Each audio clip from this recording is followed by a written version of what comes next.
Hey mushroom nerds, it's Anna McHugh. I am out on my first successful chanterelle mission of 2023. We are off to the races. I haven't found very many of them. Like, there's a whole lot of babies out. It is Memorial Day weekend in the Raleigh area.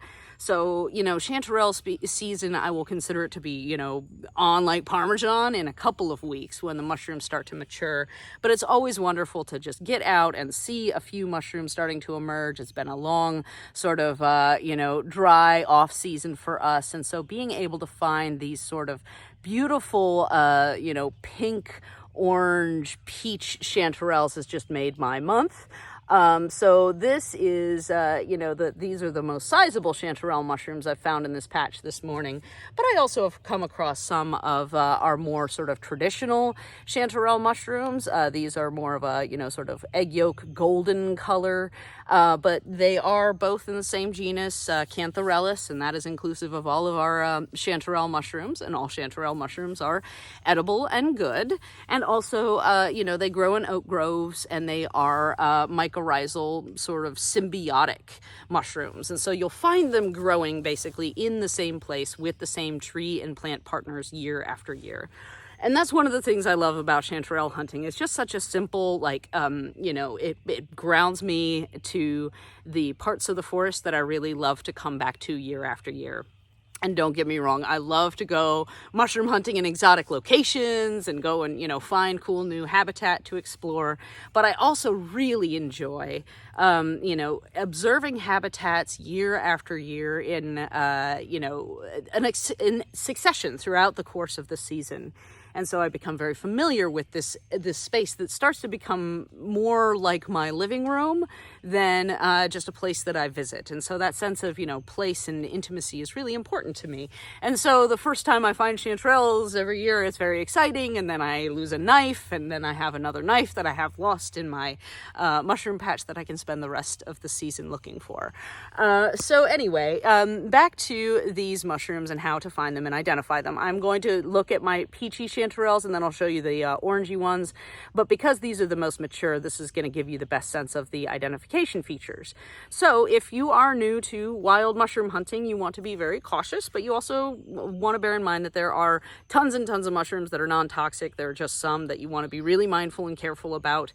That's outside of the scope of this video, but I have made a lot of content about toxic mushrooms, as have many others. Get to know your amanitas and avoid, mushrooms that you are unfamiliar with.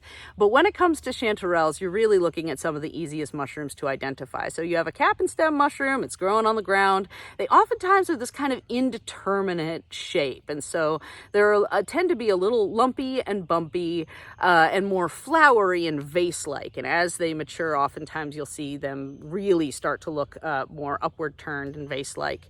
And then underneath, instead of having gills that are like deep and blade-like, you have basically little forked, what are called false gills. And they don't, they look blade-like, but they really are very, very shallow and not, not deep. And so if you see a mushroom that has this sort of wrinkly and forked surface going down the stem a little bit, that is a really distinctive feature for the Chanterelles genus. And the Chanterelles genus contains all of your different chanterelle mushrooms, including whichever specific species this is. So that is called decurrence, that feature of the false gills, or, well, in some cases it's real gills, but decurrence is when the fertile tissue, whatever that looks like, starts to run down the stem. So you have, again, these really, they do fork, but they're not very deep. And if you touch them, they kind of just rub off. And in the case of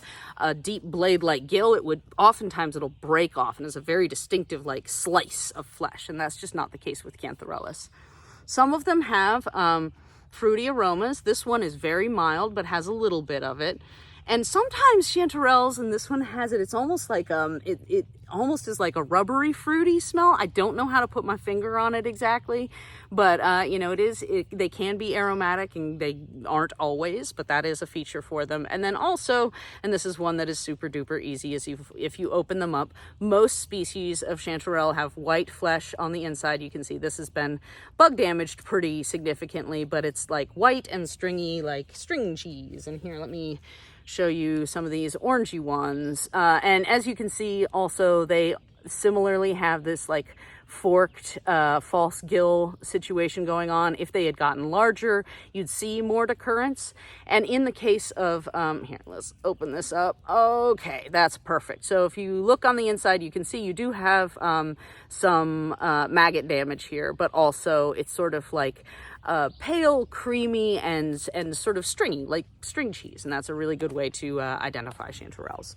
So I'm going to leave those here, and I'm also going to leave all of their fellows here. And that's the nice thing, is it's like, okay, this is an exciting day because I see the mushrooms emerging, but I'm probably not going to go, well, I know I'm not going home with a full basket because I simply don't have the wherewithal to spend a lot of time hunting mushrooms that are going to grow a couple of inches in the next few days.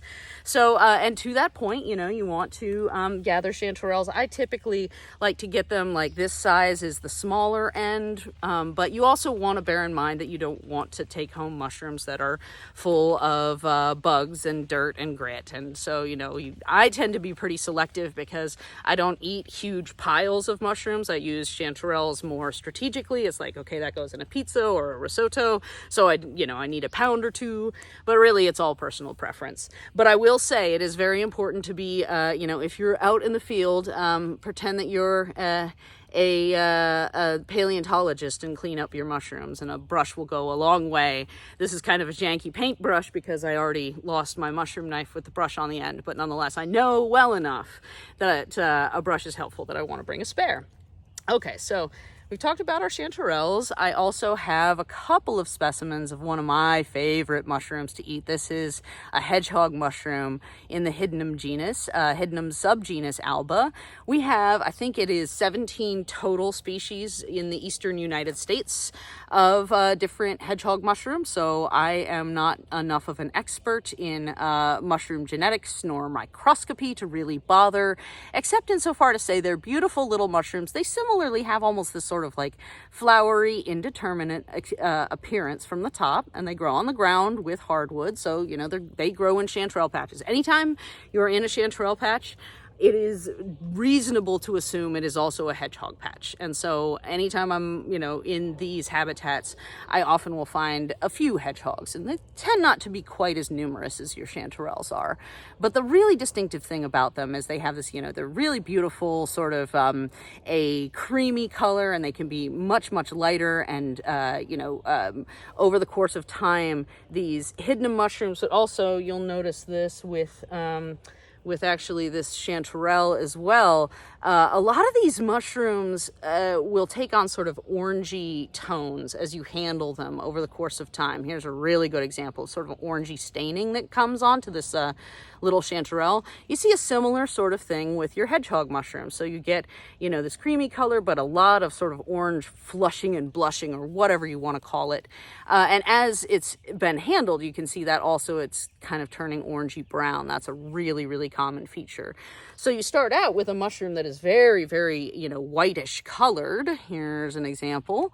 But, as it is damaged, it starts to take on these other colors as well.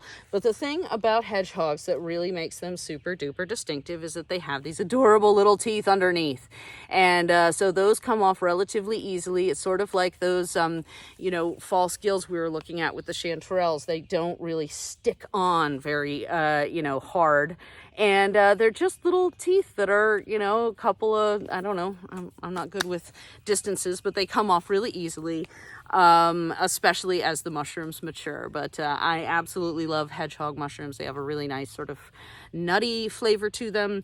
The one that I just handled actually was all kinds of full of maggots, so I'm not going to take it home, but nonetheless, I think of all of the edible mushrooms that I can scrape together a few handfuls and be really happy with myself, hedgehogs are at the top of that list. All right, before I go, I'm going to also show you the peanut butter cup mushroom. I love this one. This is Galiella rufa. So this is sort of a like vase-shaped, rubbery dude. It's kind of rough on the outside, and people call it the peanut butter cup mushroom for obvious reasons. It really does look kind of like a peanut butter cup, but it's more on the rubbery and jello-y side. So if you open it up, it has this sort of dark, not, well, I guess it's more clear, but like the dark backing of this gelatinous outer side kind of makes it look dark and jello-y on the inside. So it is not well, I guess some people probably eat them. I think that some folks candy them, but I really enjoy the simple fact that you can, and you just saw that actually, let me see if I can get it again. The spores for this mushroom mature inside the sort of peanut butter cup type area, and you can see it's also got this little almost not like eyelashes, but like a little bit of a floofy edge around the outer perimeter of this this cup. But if let's see. No, I think I maybe knocked all the spores out. All right, let's try a freshie. Okay, here's another one that I haven't messed with very much. Oh yeah, you can see the spores poofing off a little bit. All right, let me poof.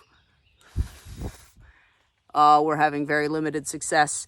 But anyway, this is one of those mushrooms that if you catch it, especially in a ray of sunshine, and you poof across it, you'll see this huge sort of emergence of spores, and that's always fun. But for my money, I just love the fact that they have this sort of gelatinous inside, because it's very robust and sticky. And again, I think that people like will boil it and then flavor it and make it into candies and so forth. I don't. I just enjoy handling it and taking photographs. So anyway, I am definitely out of practice with mushroom videos, but I am delighted to be back for 2023. I hope you find a billion mushrooms yourself, and we will talk next time.